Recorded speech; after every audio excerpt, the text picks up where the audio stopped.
Ooh, ooh, I'm all anxious. I'm It is, nervous. it is on. Welcome back to another podcast of Real Shit Wins. This time I have got Shane with me. Say hi, Shane. Hello there. Me and Shane met at the beginning of this year, and this is mad because it feels to me like it was years ago, and we're not Yeah. end of this year yet.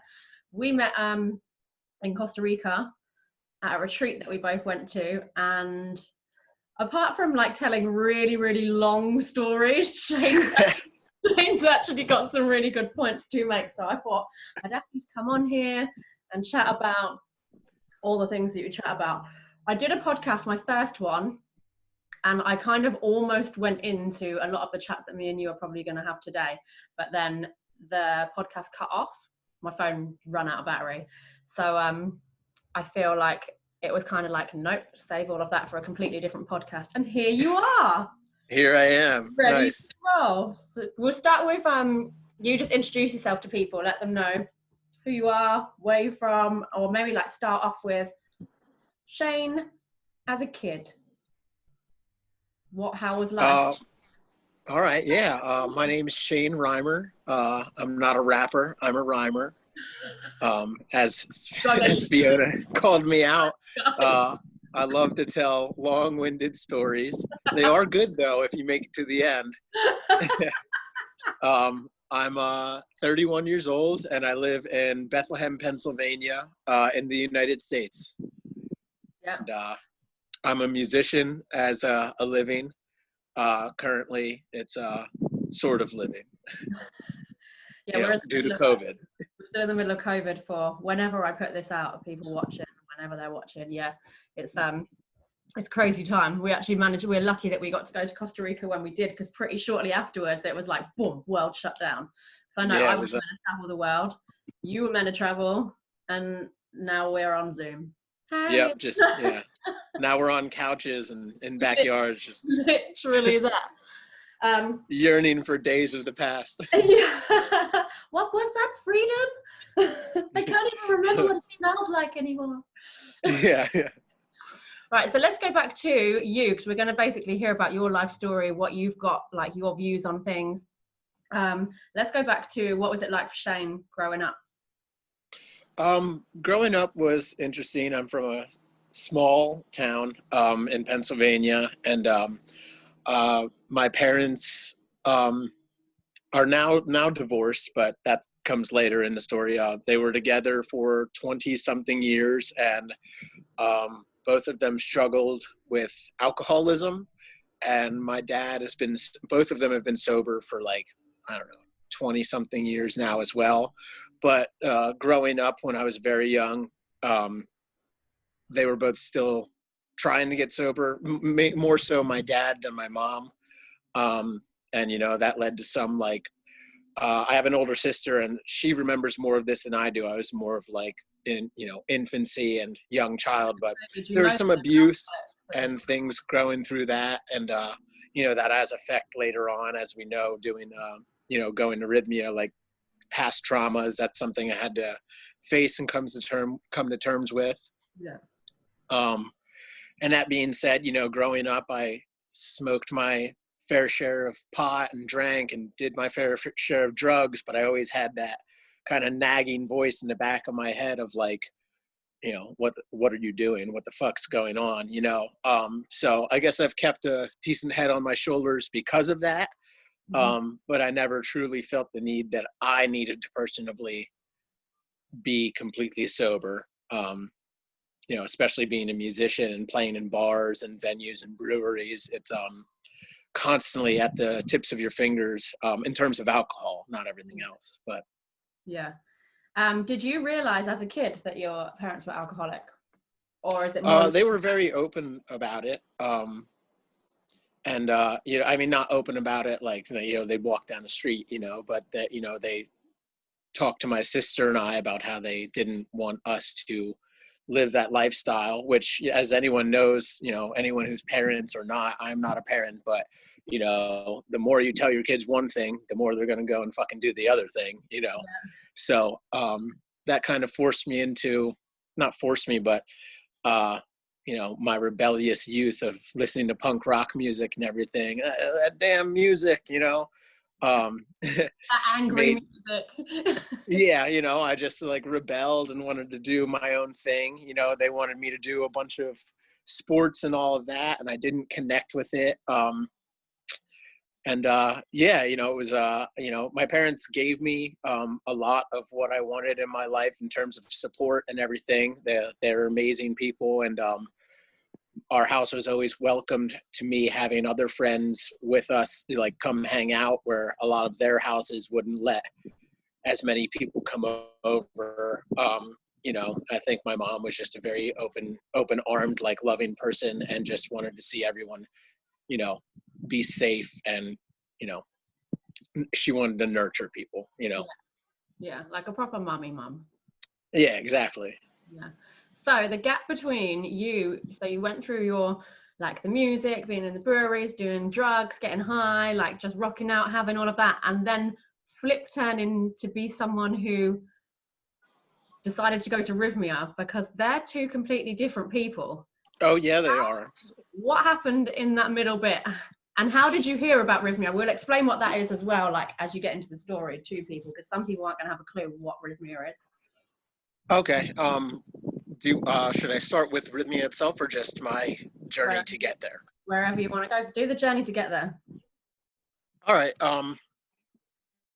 Well, I've had my own fair share of life stuff, which I'll, save for more on that later, in terms of like how I got to where I was being a musician and all of that.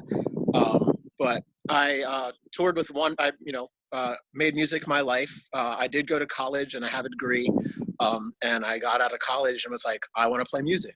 And so instead of following up with my degree, I started booking shows and crafting my own sound, style, playing with different people, different projects for a while. Any musician knows you just suck. You do. But I started, snowballing into having shows and being able to book a band in Philadelphia, which is about an hour and a half to 2 hours from where I lived. And I loved that band. I worked very hard to be in that band, and spent about 2 years of my life commuting down to Philadelphia regularly to pursue this band. And it kind of all went down in flames, as most music projects sometimes do. And that kind of left me like, what do I do now? You know what I mean? Yeah. And I'm trying to like not make this long-winded, so I'm trying to like highlight the specific points. So just later on, the long-winded joke thing, where this came from in Rythmia, in the middle of a ceremony, and we'll get to that like later on. Shane started telling me the story. I swear to God, lasted about 17 hours, to the point where I had to get up, leave him falling out of a hammock, and walk away while he's like, but wait, I didn't get to the good part. And meanwhile, I'm sitting there like, I'm not done with the story yet. And I'm like, I am. It's just getting good. Yeah. All right. So I told the story to the trees, So yeah, fast forward to this past year. I was doing a lot of local shows and all this stuff, had my own band, had a duo project, and was just kind of grinding, doing music 5 to 6 nights a week. And I was, when I do gigs like that, you kind of get bar tabs at most places. I wasn't getting wasted, but I'd have 2 or 3 beers, and or like 2 beers this night, 3 beers that night, and then I'd be like, oh, well, I'm not having a lot, but I was having it 5 or 6 nights a week. Yeah. That kind of drains you in your mental health, let alone your physical health, because I wasn't really sleeping enough to do anything to combat it. Like evening and stuff. Yeah, and I auditioned for another band that toured as well, and I got the part, and this was in Philadelphia as well, and we went on a 3-week tour. We got to open up for Joan Jett. That was a really cool opportunity. And I got about a week into this 3-week tour, and I was like, I don't like this. I don't like this band. I don't like being here. I'm not liking the feelings I'm having. And came home from that. I told them I didn't want to play anymore. And I just felt lost. How did Like, that go down with you saying, like, just suddenly having a change of mind? Were people shocked? they weren't happy. I auditioned for the band and got the part out of like, probably a dozen other people. You know what I mean? But at the same time, I wasn't going to live my life knowing that this wasn't making me happy. I'm not going to put myself through hell. I've already done that most of my life. You know what I mean? Yeah. So I knew that that band or that situation wasn't making me happy. And I knew that going home and doing the same grind that I was doing wasn't making me happy. And I was like, kind of at a loss of what to do. Like, where's my life supposed to go? This is something I've focused on and made my, entire personality and existence based around it. Mm-hmm. And my cousin lives out in California and produces music for a lot of big name stars. And he was like, hey, you should go to this place. It helped me out greatly with my direction with music. And I think you should attend. And so that was it. I was kind of like, no other option. I didn't really know what else to do. And so I went to Rythmia and whoa. But wait, how did he describe Rythmia to you? Because when you first hear about it, it's kind of like, the fuck? What is this place?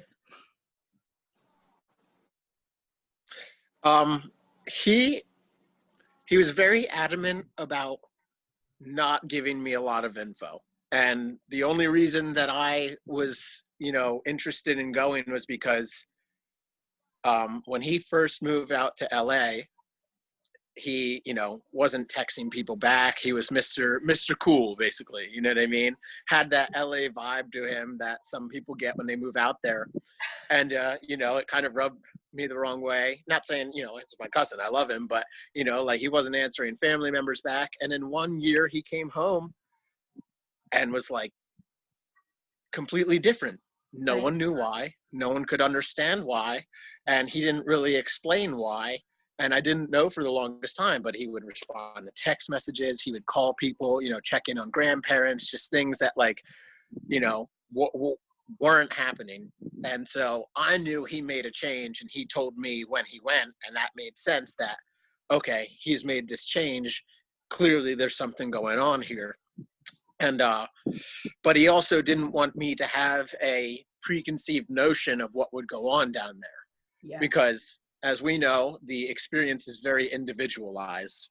Yeah, I made that mistake before I went. I went around and I asked so many people like who had that experience, not at Rythmia but other places, and I was like, so what happens, blah blah blah. And I went there with all these things of like, so it's going to go like this, and like you're setting yourself up for a fall because you cannot that shit. Like, you know what's funny is I did the total opposite. I did out of sight, out of mind. I booked the flight and didn't look into it at all.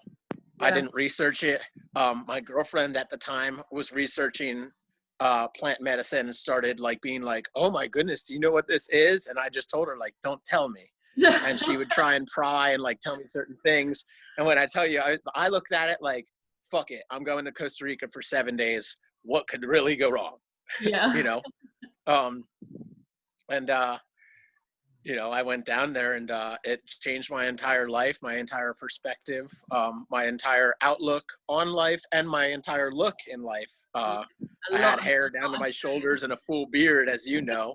Most people don't even recognize me anymore. Shane, like his whole like fitness, the way he looks, also like how you are like in your mind and stuff. But like we made a joke when you put it in the group chat, because me and another guy, Rob, he'll be on one of these podcasts as well. Everyone's giving Shane these compliments on like how well he's done, like with his fitness, and he's like completely like cleaned up and stuff. And our compliment was, at least now I wouldn't walk past the street and chuck the spare change out of my pocket at you. Which is funny because now of all times when I'm not making money from gigs, I could use that spare change.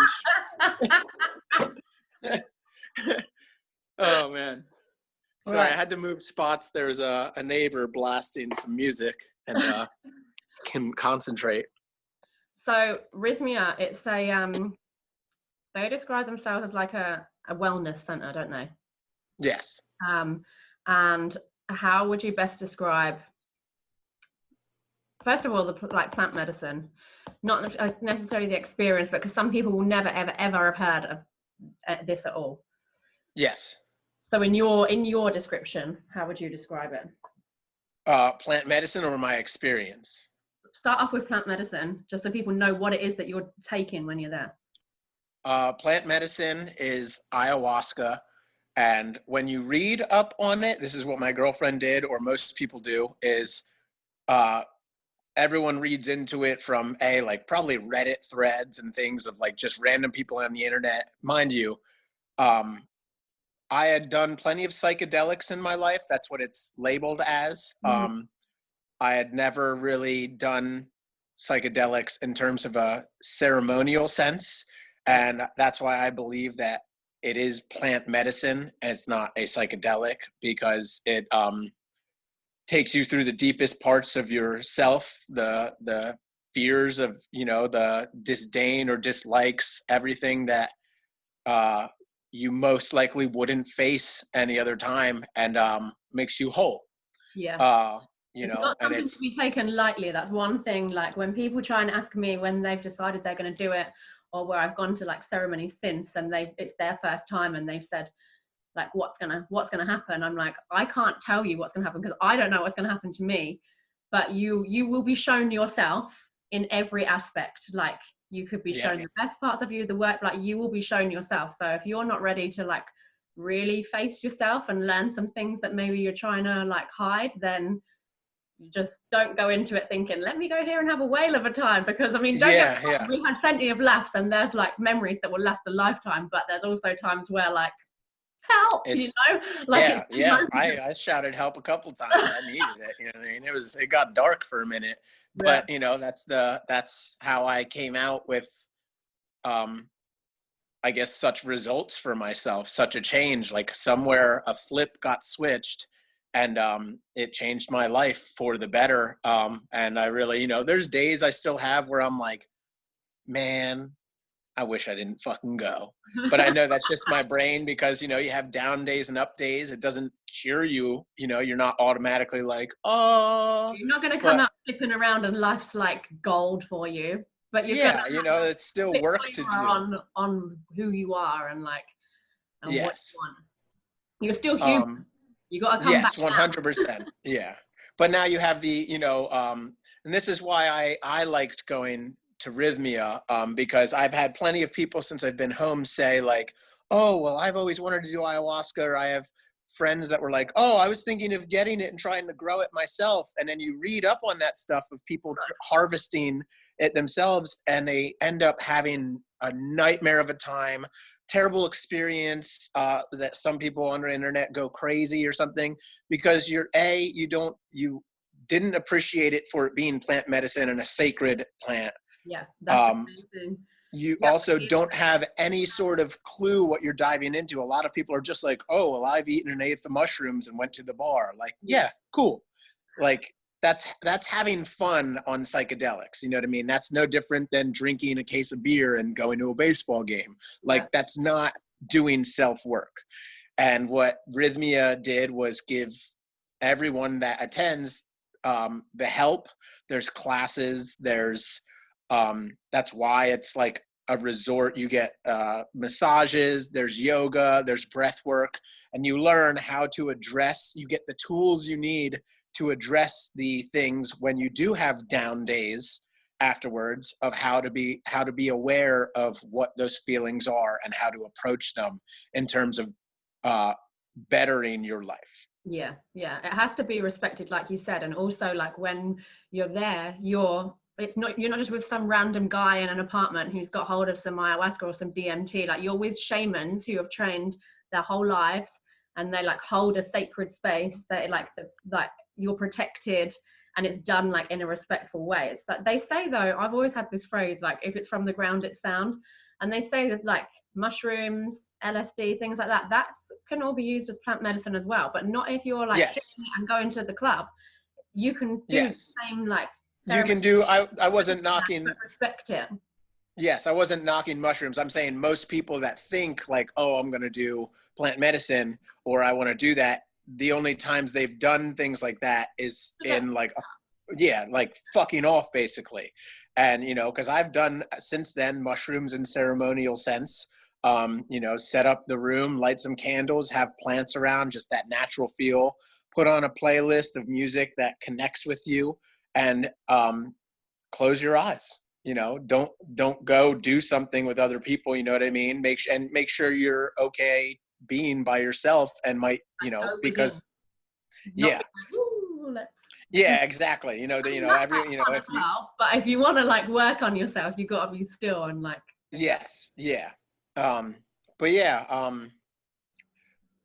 in that regard, you know, you also don't need any of this. That was something, you know, you don't need to go do plant medicine. You don't need mushrooms. You don't need LSD. You don't need any of this stuff because you have the keys to it in yourself.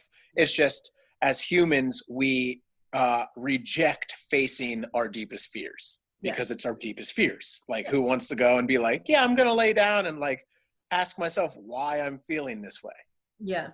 And that's one of the things that they did where they have all the different lessons and things that they go to. And I found that really helpful because they make you, like, I'd learn a lot more from them lessons after a ceremony because things would start sinking in at them points. And that's one thing they would say to us is when you're under the ayahuasca and you see something that makes you feel scared or whatever, like you have to go towards that fear to get over it. And that's something that you wouldn't necessarily do yourself. Like now I think I'd implement that more into life. I'm like 14 ceremonies deep now. What the fuck happened there? Yes. That's like, yeah. That's crazy. Considering at the time I was like, it took me until like the third or fourth like ceremony at Rythmia, and I was like, fuck this shit doesn't work. You almost walked out.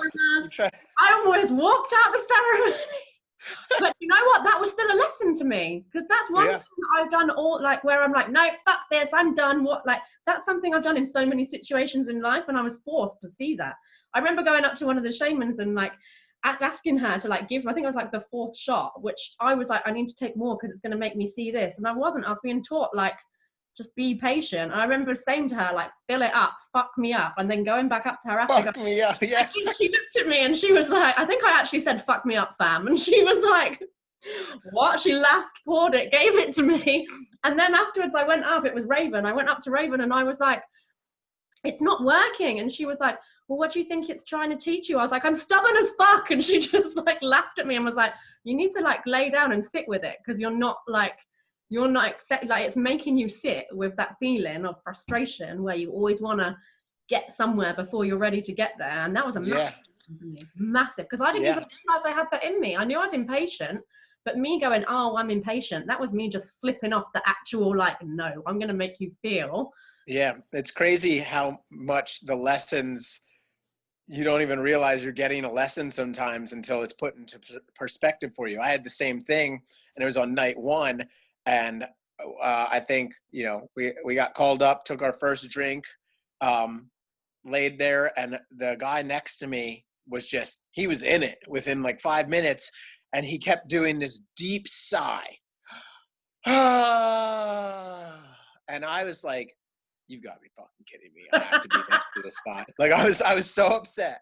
And I went up, took a second drink, and I laid back down, and I, closed my eyes, and I'm like, I'd almost be there, and I'm like, all right, I'm starting to get a visual, and I'd get, and I'd jump up.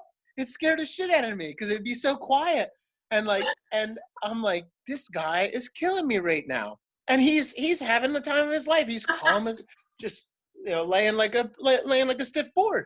So I got up and I went up to one of the shamans and I was like, yo, man, this guy is killing me. And two of the things I really wanted to address was my own frustrations in life, like easily frustrated, road rage, things like that just like, why? It doesn't do anything for you but ruin your fucking day. Yeah. And like anger probably that I did get to address, but in a totally different, another lesson, just a real kick in the balls there. But he said to me, he was like, do you think that the medicine's showing you that your frustration with this guy, you think it's him stopping you, but it's showing you you're frustrated with him over, he's just breathing. And I was like, like, jaw hit the floor, like, he is just breathing. Holy shit. And he did a blessing on me, and I went and laid back down, and woo, I went right in, and I just started bawling my eyes out after that. Had to go through a real heavy time. And it was beautiful, because I wouldn't have gotten there without, and come full circle without going into that whole moment. Once I felt better after, I mean, this is hours into the ceremony and the experience, I laid back down. Homie next to me is still breathing, like never moved, still doing it.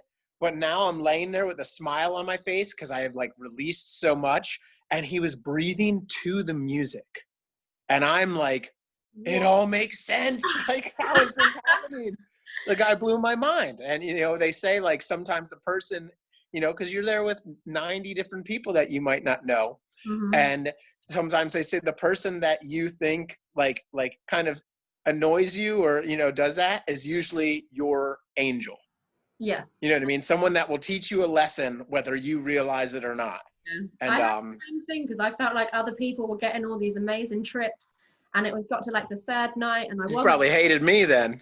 Yeah, all of you. You'd come over and tell me about this, and I'd be like, "Fuck off, Shane," in my head. I'm like, "Go and fucking whack some lettuce across your nose again, or something." Like, the first conversation me and Shane ever had, he was like trying to be smooth, and he had this whole lump of pesto hanging off his face. Yo, the lettuce slapper. No, but big I was piece of lettuce. all these people saying about like their trips and what they'd learned and stuff, and I was like, even in the ceremonies, I'd be looking around. I was like watching, like I'd try and lay there and then nothing. I'd look around like, what's everyone else like? And everyone's having the time of their life, or the worst time of their life. And I'm like, why have I got nothing? Like literally, and I was like comparing. I was looking. I was like, well, why have they got this and I've not got that? And then that was a lesson. Again, it was a lesson. It's like you're getting frustrated at stuff that's fuck all to do with you. Like you're comparing your journey because of your head is getting you, like you're all in your head and you're not actually like flowing.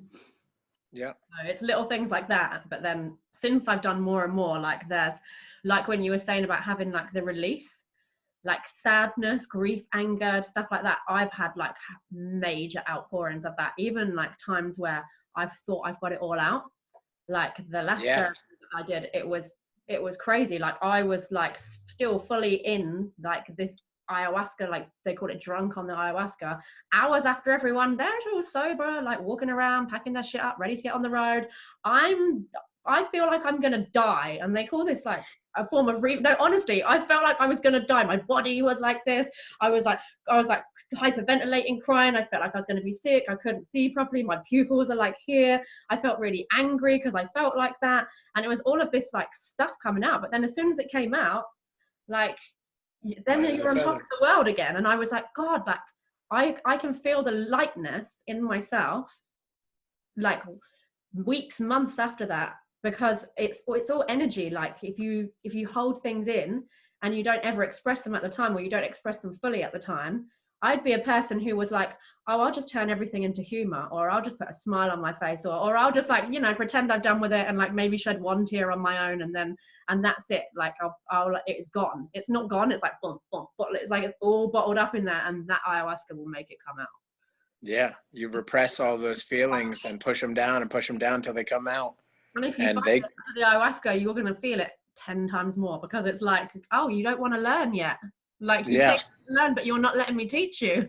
Like if you won't listen, then you must feel, and fuck me, you feel. Like,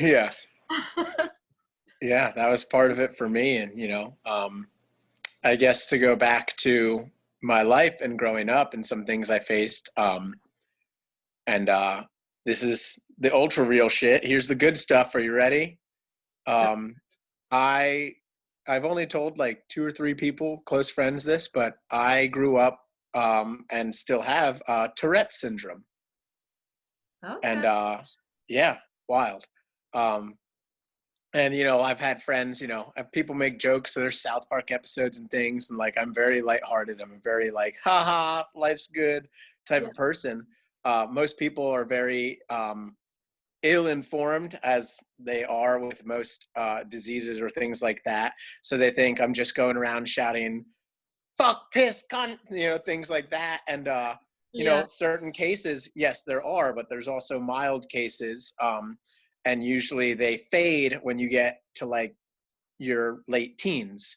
But going through middle school and high school, I had tics. That's part of having Tourette syndrome. And I would squint my eyes or like bob my head.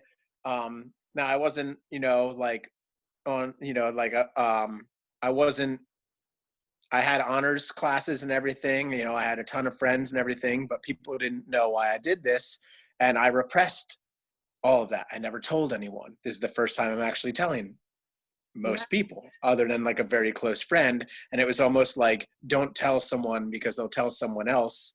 And it's something I held on to most of my life. And I think that was something my dad taught me, was just like, don't tell people, because I think he shared a secret when he was young. And I was living his fear, was that he told one of his friends and they told the whole school when he was young. So Mm-hmm. he was like, I don't trust people. I'm never going to do that again. Uh-huh. Which is probably a deep part of his, alcoholism when he started. Yeah. So, and these are all things I've now been able to revisit, in terms of my own approach to things, learning and understanding why I'm making these changes in my life. And so, going through high school was extremely tough with dealing with Tourette syndrome. People come up to you and be like, why do you do that? And the tics would never be the same. They'd change. I'd do like make sounds. I still fidget, I also like, coming with that is like ADD and things like that.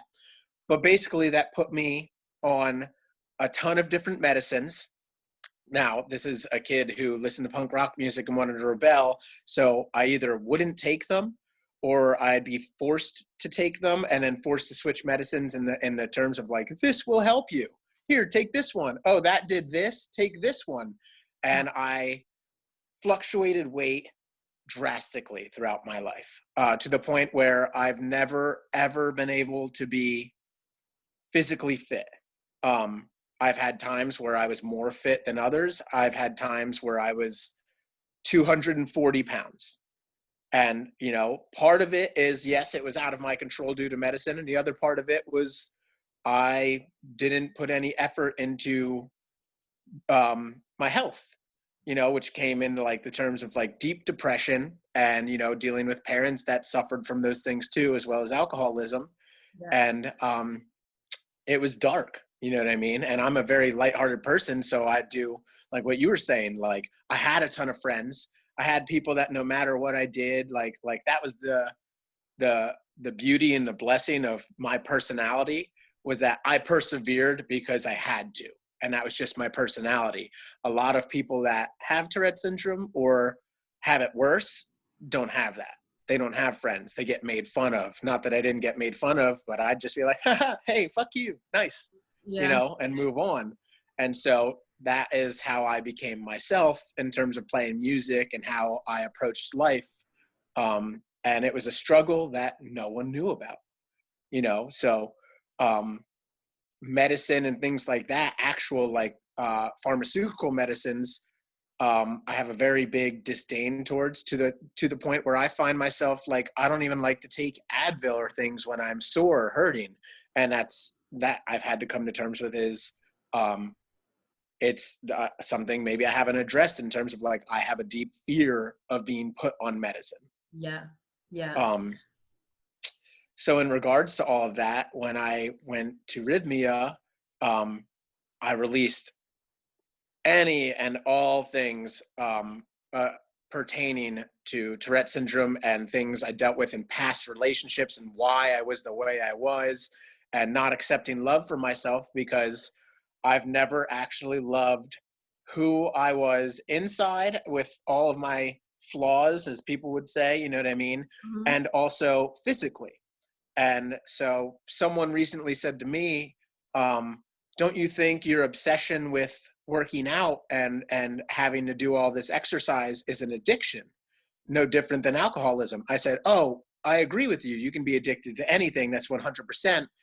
Yeah. To start with that, I'd rather be addicted to something that's good for me, you know what I mean, than something that's not good for me. Not saying I don't drink, and smoke on occasion. I still, I still enjoy life and the gifts it has to offer. I wouldn't say gifts, but, I like a good craft beer, you know what I mean? But, I'm not doing the exercise since I got home. I've lost like 35 pounds throughout quarantine. And I was a little obsessive with it because I was doing biking, hiking, running, training at the gym, kayaking, yoga, to martial, Constantly. to martial arts. Like every day of the week, I was doing at least 2 of those. And I was like, I had to have this moment with myself, like, yes, you are a little obsessive. It's time to chill out, because I injured my back and I've been out for a couple weeks, which has given me the time. Again, here's a lesson to focus on why I was doing these things so persistently.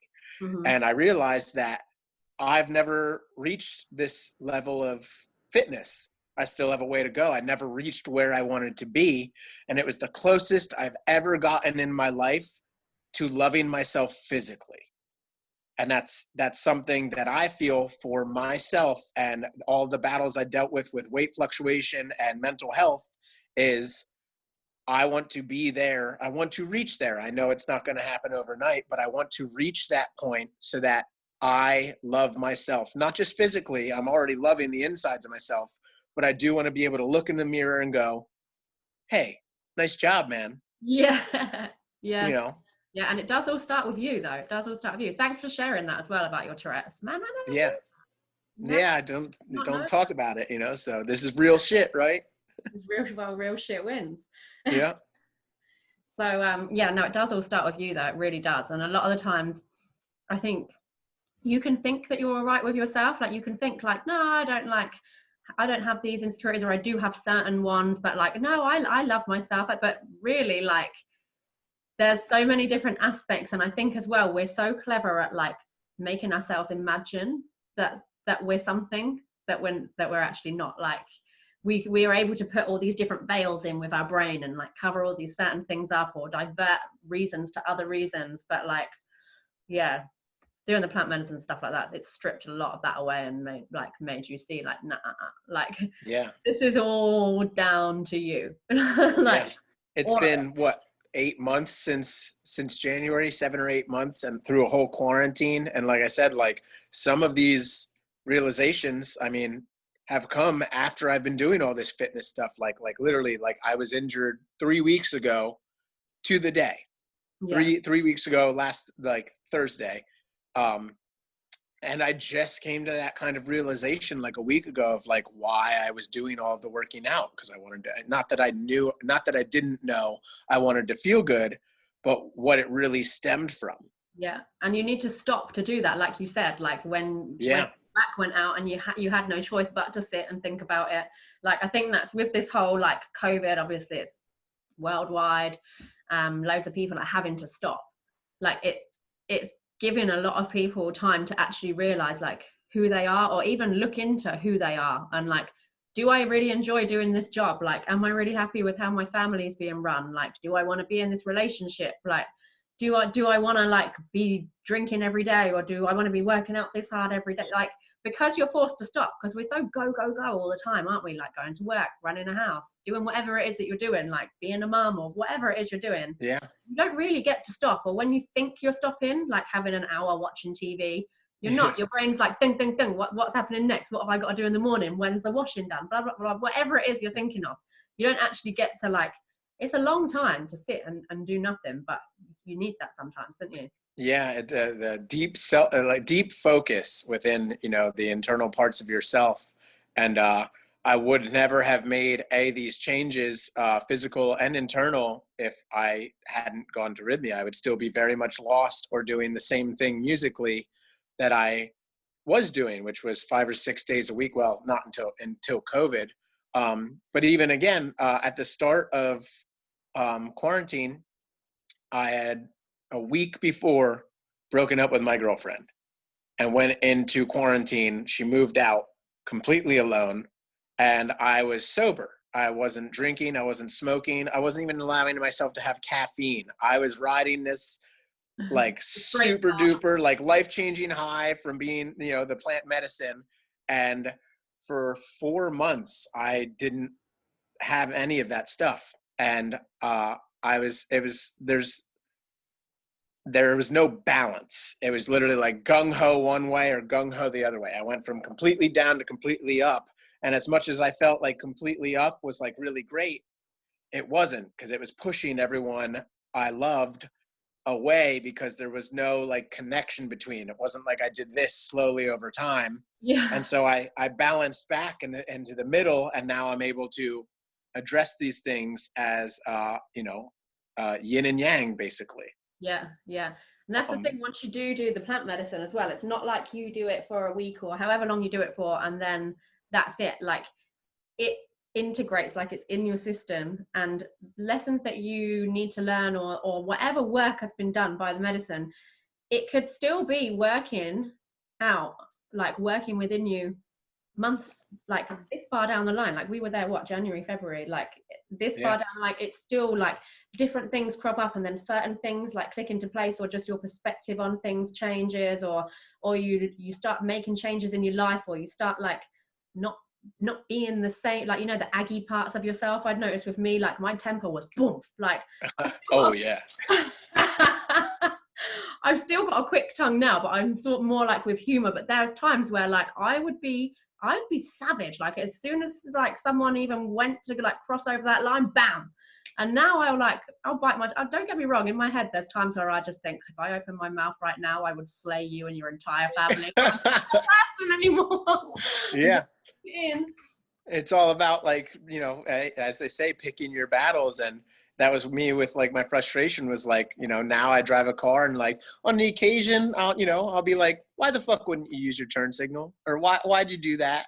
But I don't do what I used to do, which is like shout and get all upset because it ruined my day. And I'm like, why am I ruining my day? Like, why? And that's just a small example. But in terms of, changing my relationships in my life is because this all started with my disconnect from, I didn't know what to do with music after that band and that tour, and was like, I don't know what I'm doing with my life. I came home and went into quarantine, and once shows were started, like I was able to start doing some outdoor shows. I can't tell you how many gigs I've played since I've started where I'm like giving it my all. I always give it 100%, if not more. And I'm still just looking out at the audience or the crowd or the venue. And I'm like, I don't want to do this. Yeah. And it was this complete disconnect from everything I've ever worked toward, which is really freaky to have, because what am I going to do? And when I knew you have got a passion, like you played for us in Rythmia, and I've seen, like, since we become friends, social media and stuff, I've seen you posting up things that you play, and like, I'm not just saying this to big you up because you're here, and I'm not that person anyway. I know nothing more than to roast you.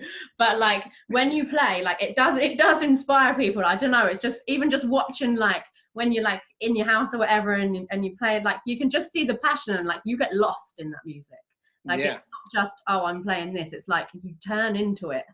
Yeah. And I've had to have that conversation with my friends, because I came to the conclusion that I don't want to do gigging anymore. Mm-hmm. Not saying I won't still. I mean, I'm aware I have to make a living, so I've been doing it. But again, like I said, more and more gigs I do, more and more times, I'm like, this isn't fulfilling me. Not that I don't like it. I mean, there's songs that are very special to me, some of my own, some covers, that I'm still like, yeah, all right, I'm feeling it. And then you finish and I look up and I'm like, fuck, like, and that's a feeling I never had before, of just complete, like someone snipped the wire of like, here's your love for what you're doing, gone. And so I know that I want to play music. I'm also very aware, and I've had to explain this to my friends, is I know that people like my music. Mhm. or people are affected by it, whether it's a stranger at a gig, like the audience, or close people that love me and come to see me. I'm also appreciative that I have the capability to play music. I'm very grateful that I have the skill, the talent. Um, I have the opportunity to do it for a living, because a lot of people strive their entire lives to either just learn an instrument, let alone have the guts to go play. Mhm. I do it regularly. So some people assumed I was just like taking it for granted, kind of throwing it to the wayside, like, well, I'll just do something else.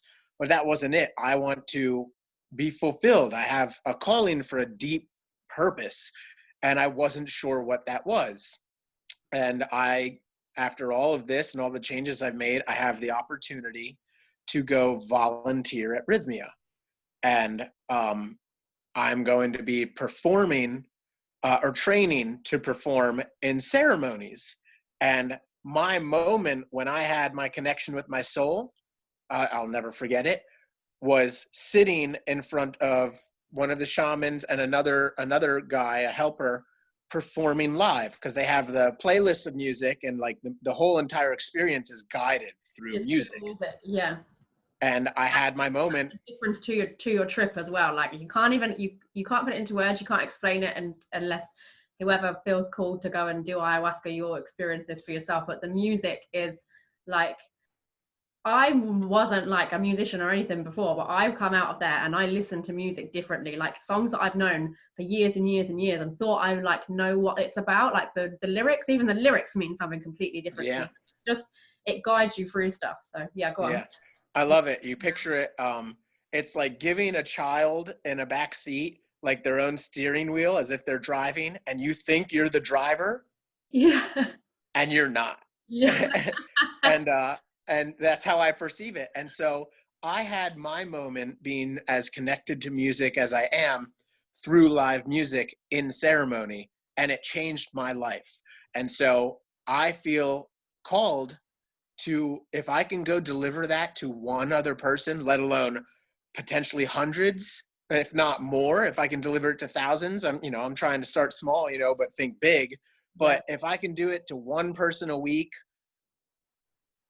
why wouldn't, and change their life in that moment, like give them the moment that I had that has made such huge leaps and bounds of who I was. Oh my goodness. Talk about doing something with music with a purpose and changing people's lives. Because I can tell you right now, I can still play thousands of bar shows, and like, yeah, maybe I do affect someone out there, but they don't verbalize it to me. Yeah. Or maybe it was like one person every once in a while, but most people are out to eat and drink and be merry, or not be merry, be miserable, whatever you're feeling that day. And that you're kind of almost background music a lot of the times, and I didn't have a stage to take a point of view to, not that I haven't played stages and stage shows and everything, but it became very daunting to think of doing that for the rest of my life in Yeah. that sense. And now I have the opportunity to deliver big, deep changes to other people. And if you can't tell that I'm excited, well, look again. I'm excited for you. I can't wait for you to go there. Thing is, Yeah. when we were all there that week, way back at the beginning of the year, how many people said to you, when you played the guitar around the pool one night and we're all just like chilling out, how many people said to you, like, you're going to be here, like playing in ceremony one day? Yeah, a lot of people said it. A lot of people. There, I heard at some point in that week say that to you, and you were like, oh Yeah. man, no, blah, blah, blah. Yeah, at the time, like it hadn't even occurred to me like what was going on. And on top of that is a lot of our Rythmia fam, we're in a WhatsApp group together, and they've commented several times that like the night that I played music was after all of our ceremonies. It was like one of the last 2 nights we're there. You don't have ceremonies, you just have breath work, so everyone just kind of hangs out. And they said that that was one of their most cherished nights Yeah, it was one of of the me. Yeah, me playing music by the pool for like 30 of us. And, in the moment, I was like, yo, this is really fun. Like everyone's having a great time. Some people swimming, some people sitting there listening. But I didn't realize in that moment how much of an impact I was actually making on these Got people. everyone together. It was like, shit, we've just gone through this fucking crazy week. Some people have hated it, some people have loved it, some people have no fucking clue what's going on. That was me. we're all sat there right now, and it was just, I don't know, it was mad. It felt like I'd known all of these people for like forever. And this was just us like at home, chilling to this music, and I can't even explain it. You just can't explain it. Yeah. You go deep. Yeah. But yeah, so I'm you know, I can't say, you know, like something I learned was gratitude. Another thing that switched for me, in terms of the real shit wins, because I'm trying to cover all of like the topics I had in my head to talk about, was playing rock and roll music, the devil's music. I didn't believe in God. I didn't believe. I was raised Catholic, as much to my parents' dismay. I might say that out loud for a long time, but I, you know, I was like, I don't believe in this. I want to make my own choices in life of what I believe and everything. And so I, you know, growing up, like, you know, through college and everything, you know, I just came to my own conclusions. My conclusion was that I just didn't believe. And something that plant medicine showed me was that we are way, way, way more connected than I've ever imagined. And I describe it as like touching the divine. That's how it was for me. Yeah. I was shown something that is intangible, inexplicable in a sense, and yet has made me it's made me spiritual. I won't say religious. It made me also understand that all religions have their own lessons that are similar to every other religion, if not the same lessons. And I believe that, you know, the God itself, whatever one you believe in, whatever is your faith, I'm not discounting it, is within us as well. And that if you reach spirituality, no matter what way, like the fact that you reached it. Yeah. Yeah. There's so many different words, isn't there? I was the same. I didn't count myself as religious in any way. I didn't really and like probably 5 years before, like even if someone would have suggested any of this stuff to me, I would have been like, nah, like it's all a load of shit. Nothing exists. It's just us. We live, we die, boom. Like yeah. But like now I definitely believe that like there's something bigger out there. We are all connected. It's something so much bigger than what any of you or what any of us are aware of. And I also had a big issue with the word God. Like I just had an issue with it, and it made me realize, like, whether you say universe, spiritual, religious, God, Allah, Buddha, whatever it is that your faith is, or whether you just think like it's instinct, there's something, whatever you decide to call it, it is all based around the same thing. Just unfortunately, we're in in this world, things become manipulated, and then humans skew it to their controlling. The basics, the underlying basics of everything, if you look into it, it's all the same. Yeah. And there's 100%. There is something more out there. I've got friends who still take the piss, and they're like, "Fee, well, it's like a full moon. You're putting your crystals out, or you're doing this meditation, or you're doing that breathing thing." And I'm like, listen, I'm not even going to try and explain to you the shit that I have seen, and I have seen it now. I'm like, but like, I'll do my thing, you do yours. Like, everything's going to be good either way. Yeah. But like, I'm doing this shit. Like I have been shown, sure that it's in there. I know something more. So this comes full circle to my cousin and why he didn't give me a lot of detail, because he was like, I could tell you my experience on plant medicine, and he was like, you would think I'm fucking nuts. Yeah, and I didn't understand that. And that's why when you tell people, you do. When I first came home, I was so excited, and like I was, all the integrating classes of like going back and like not telling people, like don't go into all of like what you saw. I didn't listen. And I got my friends together, and like they were having drinks, and I was having a seltzer. Yeah, wild. And I just started telling them like, oh man, and this, and this. When I tell you, like, one dude just got up and walked away. Like they thought I was off my rocker. Yeah. And something that they teach you is you know, the only way that, and this is for any life lesson, the only way to change anything in your world or someone else's world is to change yourself. Yeah. And people will see it. And like, you can call it vibration, you can call it the universe, you can call it the flow. Over this entire quarantine and afterwards, spending more time with my friends and telling them why I want to go do this and move to another country and study the medicine and performing the ceremonies.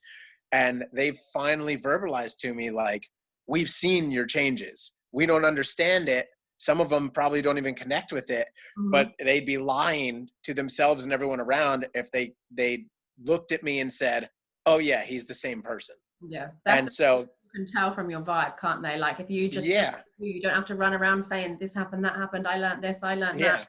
Like, because I don't expect people from, like, it's like your whole persona, like it's just something about you. It's like you're lighter and it draws people towards you. Like, if I always say, like, with plant medicine, because there are people who know that I've done it and they want to come and ask me questions, but they don't necessarily like want to do it themselves. I'd never tell someone you have to go and do this, but it's really important that, like, you only do it if it's something that you feel called to do, which means something in you is like, I want to find out more. I want to, like, you know, not because someone else has gone and done it and it's like, oh, let me try and see. I find a lot of people say, like, oh, I want to do it, or like a friend of mine was like, oh, I want to grow it and do it, and they never will until they're actually called. And my one friend, we watched, I spent a night with him. We were watching YouTube videos, going through all stuff. And I was like explaining my experience in detail to him once he was like calmed down and understood it. Yeah. And he was like, yeah, I never want to do that. Some people don't, because they're not called to it. They're like, nope, like I'll be out of control. Like, I don't, like, that scares me. And it's like, it should. Yeah. It should. And if it does scare you, that's great, because it, like you said, it 100% should. And if you're nervous and don't want to do it, you don't have to do it. And again, like, me becoming spiritual, I don't project that onto them. Like, I'm not like, oh, you guys, hey, come over and let's have dinner. And then I'm like, everyone lay down and let's do breath work. Come on, everyone. You're like, there on the stage on the dream catcher. Like. Yeah, but you know what I mean? Me starting to learn I have these ceramic flutes, as you and Rob make fun of me all the time. I fucking love these things. They're meditative. Look like a set of bollocks. Oh, it's very phallic. It's very phallic. I won't lie. But again, like, I don't make them. They just make dope sounds, and I'm all about that sound. You know what I mean? And just a set. But yeah, you know, like, in terms of my spirituality, like I said, a switch got flipped. I keep saying flip got switched because I don't know, dyslexic, I guess.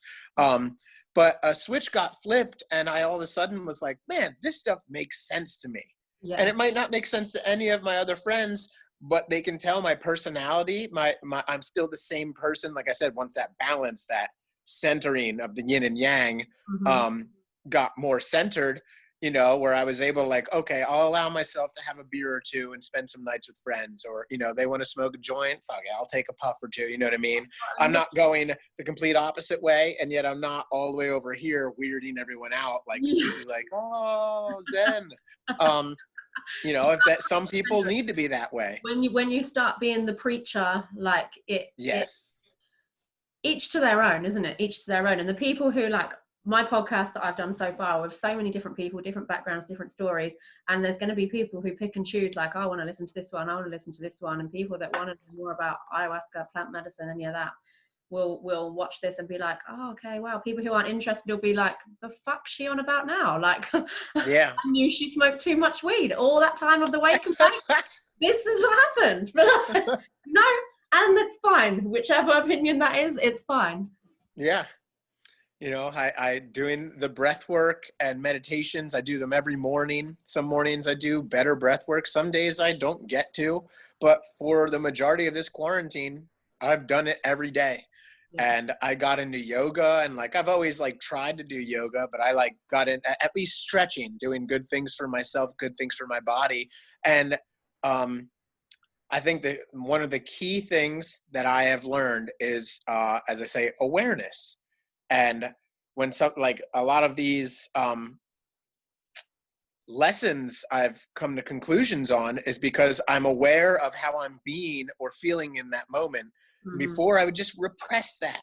I wouldn't listen to it at all. Like, why am I, why is this person give me the heebie-jeebies, or why am I feeling sad when I know like today is a beautiful day and all I want to do is go enjoy it. And out of nowhere, I'm just like, oh God, I can't get up. You know what I mean? And that's for anyone. And so we try our best to not address it. And when and so my relationships in terms of my parents, my sister, my cousins, my friends, you and Rob, talking to you guys, my other friends, like locally, they've all said to me that like I've made key points talking to them that have struck some sort of chord, where they agree, or they notice like, wow, he's on to something. And that's that vibrational frequency, is maybe that's rippling out. That's the hope I would have, is that the ripple effect, because the more I change myself for the better, the more other people will notice, because that's all you can do. I don't expect you to start doing fucking breath work with me and blowing in the fucking phallic flutes, but I do expect for myself to keep growing and bettering myself, and hopefully that will be visibly, if not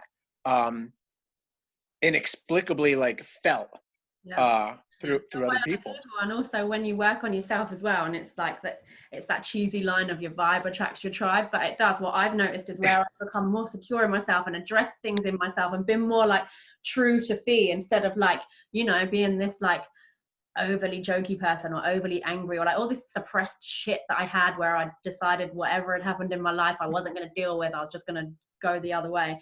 Where I've had that self-awareness and life's continued from then, I've like the opportunities and the people that I've crossed paths with, or opportunities that have been given to me just out of like nowhere. It's like it's mad. It's like different things start like clicking into place, like just say like a random, like a hair client, and then she's ended up putting me onto like a job, and then just different things happening, or like there's now like nicer people coming towards me instead of like assholes all the time. And I was like, why am I surrounded by all these assholes? And I'm like, because I'm being an asshole. Like I am. Like, not as bad as them, not as bad as you asshole. No.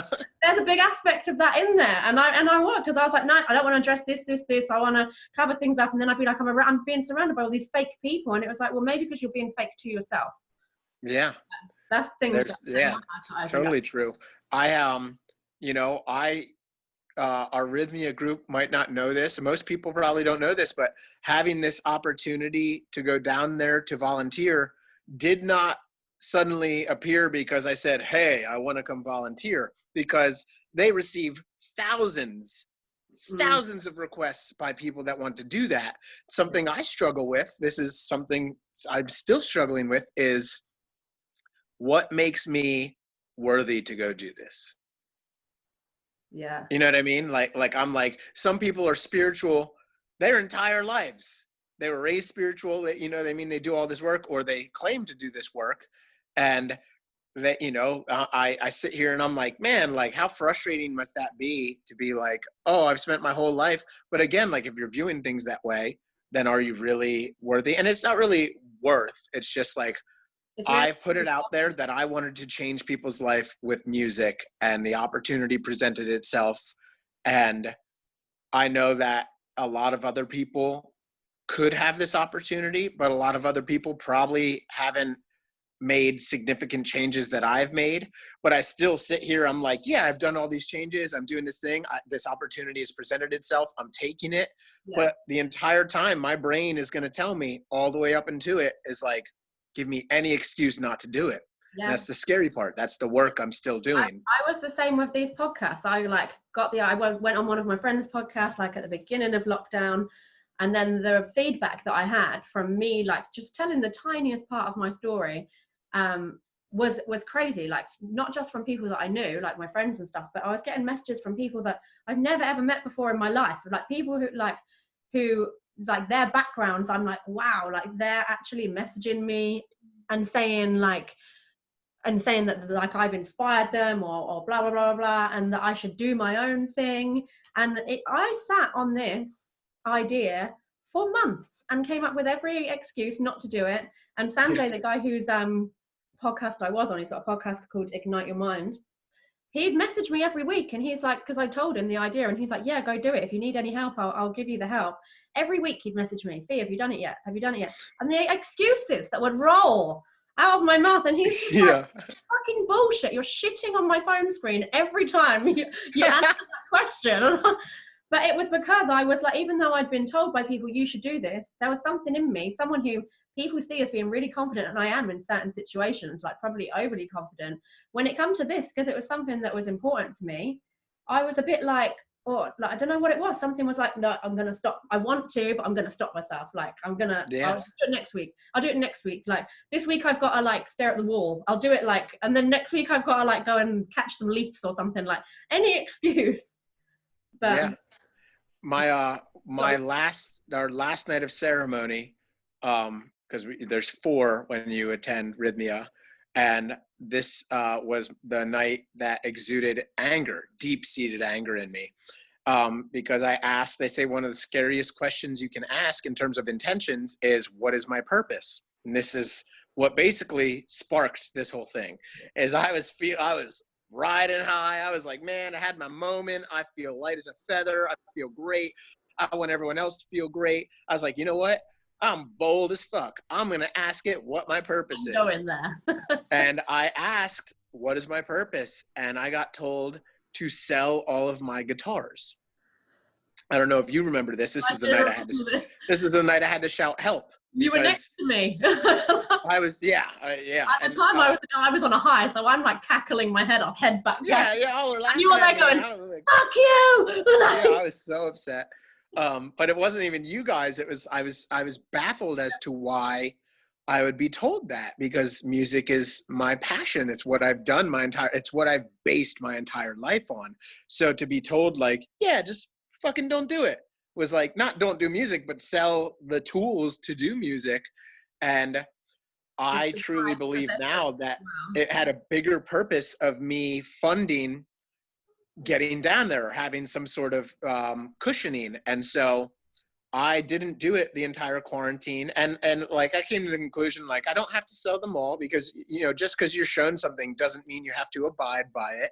You can still make your own decisions, and life changes, and the decisions change after you make those choices. So just last week, I went and took 2 guitars and put them on sale.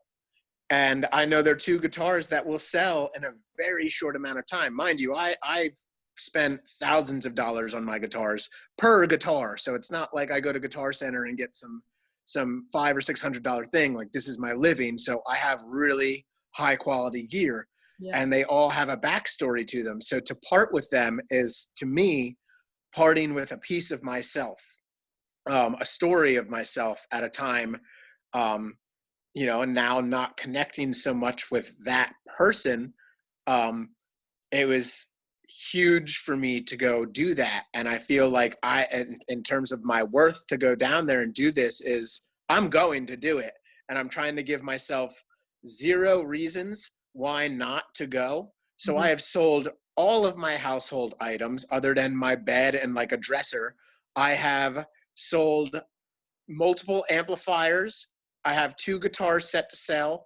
I've sold speakers, everything. I've informed all of my bandmates, like, it's happening. And the last thing I have to do is actually go. Yeah. Because if I give myself any excuse, my brain will find a way to take it. Mm-hmm. And sometimes as well, like, that's another lesson that you learn, is that some things that maybe you don't particularly want to do at that time, or you think like, oh fuck, why has this happened? That's really annoying. That's really put me a step back. It's not like certain things are breaking apart so that like better opportunities can come through. But at the time, because you're focused on like, fuck, I really wanted like that job or that house or that relationship, and now it's fucked up. Like, what went wrong? It's like, you don't know what's coming around the corner. Like, we always think we know what's best for us, so we don't. We don't. I say this all the time. Like, you look around the world and you're out. I walk my dog and I look at like animals and nature and stuff, and they just get on with it. They don't try and change everything. Humans are the only ones that come on this earth, and like, instead of just like flowing with life, we try and change everything. And it's like, get out the way of yourself. And it's hard. it is hard, trust me. Like that's something that I've had to like really work on. But once you do get out the way of yourself, like the opportunities that come your way, like you're like, why didn't I do this like sooner? But you can never do it sooner as well. You're always in the right time at the right time. Yeah. Like That brings up a quote from, I've been reading a lot of books, something else I started doing after going to Rythmia. And The Four Agreements, absolutely awesome book. But in terms of like nature and those things, how they think and how humans think is, it says, humans are the only species to relive a mistake thousands, if not a million times. Yeah. Like if a squirrel jumps from a branch to another branch and misses and it falls and it lives, it makes that mistake one time. It gets up, brushes itself off, goes about its day. It doesn't go, oh, I'm a fucking idiot, I missed the branch. But that's what we do, like basketball, anything. And it doesn't have to be sports, but like how many times are you sitting there or you're laying in bed and all of a sudden you revisit something from like middle school where you're like, why did I do that one time? Why are you still punishing yourself? Yeah. We're the only species to do that. And so I try and flip that thinking is like, get rid of that, Yeah. Yeah. And you can change like who you are, like at any point, like you were saying, like your attachment to your guitars and stuff like that. Like as much as like you've put time and effort into them, or they've served like a massive part of your life at some point, like they still are just objects. Like they're things. You can't define yourself by that, like, oh, but I spent this and I took it to this gig and I did and like you're still like, that doesn't change who you are. Like it's a thing, like you take that thing away and you're still you're still you. Yeah, there's more in here than there is there, so that's why I got rid of them. And what I told myself was, you know what, if none of this works out the way I want, I can always fucking buy guitars. I can always buy them again. Yeah. Material things are like, you can replace that shit. You can replace it. Yeah, we've covered a lot. What message do you want to give out to people? Ooh, it's 1:11 right now. There's a synchronicity. Dang, dang, dang. What message do I want? I think I gave plenty of messages. Love yourself, work on awareness, don't be a dick, drink more water. Sound pieces of advice there. Yeah.